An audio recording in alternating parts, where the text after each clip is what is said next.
Brooklyn Independent Television.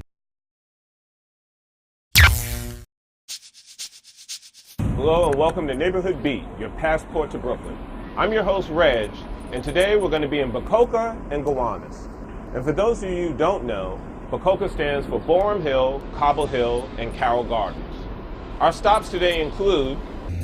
So we're here on Atlantic Avenue. We're not here for the Atlantic antic. We got cars all around us. It's a busy day. I got all these people behind me. Why are they here? I mean, we're not giving away donuts. We're here for one thing. Did you know that there's a secret subway tunnel right underneath me? I didn't know that either. But this man did. His name is Bob Diamond. How are you, Bob? Hi, Rich. Great to be here. Great to be here with you. So now, what's with the ladder and the manhole cover? Well, that's the entranceway into the world's oldest subway, which was built back in 1844, and I rediscovered it back in 1981. Now, how did you discover? I mean, you're walking down, you heard the ghost, you heard a little woo woo. I mean, how did this happen? Well, it was really by accident. I wasn't really looking for the tunnel, but it kind of just was looking for me, really, because I heard it mentioned on a radio show as part of a book about the assassination of Abraham Lincoln, saying that the missing pages of John Wilkes Booth's diary were hidden in this old train tunnel under Atlantic Avenue and no one could find it. And laying next to John Wilkes Booth's diary pages was supposed to be a steam locomotive from the 1830s. So where exactly is the location of this manhole cover? It's at Court Street and Atlantic Avenue, and the tunnel itself extends from Boerum Place to Columbia Street, about half a mile in length. So it's pretty extensive. Yes. One main function was to connect New York with Boston. Then it also served a local transit function for Atlantic Avenue for anybody who wanted to go up and down the street. And then it also serviced the farmers who would send all the farm produce off of Long Island into downtown Brooklyn to be sold at the big market that used to be at the foot of Atlantic Avenue and Columbia Street. What was Atlantic Avenue like back then? Give us a vision. Well, back in those days, Atlantic Avenue was like the main commercial strip for the city of Brooklyn. And there were also some mansions along the street that belonged to some very wealthy people. And the trains were good for developing the area because where the railroad went, economic development followed. Trains didn't have real brakes back in those days. Air brakes weren't invented yet. So if a train was going 30 miles an hour, it took about 800 feet to stop, which meant 2 long city blocks. So you can kind of imagine that a train didn't do well in congested city streets back in those days that were filled up with pedestrians and horse-drawn vehicles. So because of the accidents related to the trains not having brakes, they decided they wanted to get what's called grade separation and construct a sub-level to the city street to put the trains inside of. And that's the whole concept behind what a subway tunnel is about. We actually live in this building, and so we saw this happening every month and people lining up, and we asked about it. And it's in the middle of a very busy intersection with a lot of traffic, so it seems pretty odd to see these cones set up and people descending underground. Some people are really into the history of the tunnel. Some people have just walked by it in the neighborhood and are just having a curiosity and wanting to see what is below the streets of their neighborhood. It kind of thrills me. I mean, I'm probably going to brag about this at the office tomorrow, so I'm pretty thrilled. We usually have about 100 to 125 people per tour, and we try to limit that number to that amount because everybody has to come through the manhole and everybody has to leave through the manhole. So it takes a while to get people in and out of the tunnel. You go through the manhole cover, then you walk through this narrower part of the tunnel, then you go through an opening in this wall, you go down some stairs, and you're in the main part of the tunnel. My name is Bob Diamond. I'm the one who discovered the tunnel back in 1980. It's the world's oldest subway. It was built in 1844 by the Long Island Railroad as part of a route between New York and Boston.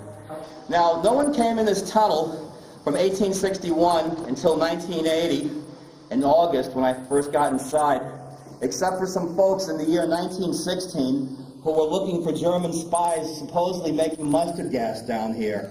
There was a big spy scare in the city because there used to be an ammunition factory in back of the Statue of Liberty, and in 1916 it was blown up by German saboteurs. I think we take our city for granted. You get a lot of out-of-towners that migrate here, and then within 12 months, 24 months, you know, they've seen all the sites. So I think it's important we do these things so that, I mean, one, you know, so you understand your own city, and two, I mean, this is kind of like the kind of cool stuff that people look to New York City to. So if you want to speak about your city with any knowledge, you should experience what people come here for.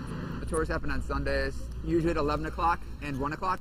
when you come for a tour, you have to wear appropriate footwear. Like you don't want to wear stiletto heels or anything like that, or you don't wear dry cleaning only clothes. Everything will wash off, but you need to wear sneakers or boots. It's best to bring a flashlight. I talked to a couple of experts from the city.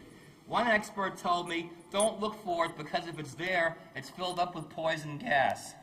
Another expert said, don't look for it because if it's there, it's filled up with exploding gas. And then another expert said to me, don't look for it because if it's there, it's filled up with water 14 feet deep. So the more these people told me not to look for it and told me more of these ridiculous things about why not to look for it, the more I got incessant to look for the thing. Bob Denman has been doing this. This is his life passion. He's been doing this since he was a teenager. And he knows more about this than anybody in the world. So having him give a tour and just hearing what he has to say and all the stories he's acquired from all the research he's done over the years as far as Brooklyn history and history related to the tunnel is really, really fascinating. Now, your tours, do they only occur on a certain day of the week? They're usually twice a month, and if you want to find out more about when they're scheduled, look at our website, brooklynrail.net. We have the schedule posted. Well, I don't need a website. I'm going in. I'm looking for choo-choo trains.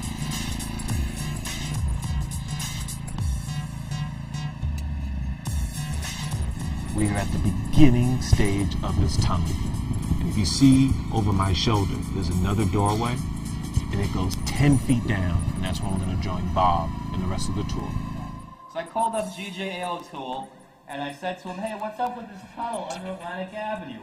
And he said, oh, when I was a kid, I read in the newspaper that Murder Incorporated was dumping dead bodies down there, so I thought it'd be interesting to put it in my book. So I said to him, well, do you know if the tunnel is there? And he goes, oh, I have no idea if it's there or not. And then he says to me, but you're a young guy, why don't you go and try to find it? And I said, yeah, I could do that. So that's how the whole thing started. I'll be really looking forward to this DVD. This is amazing.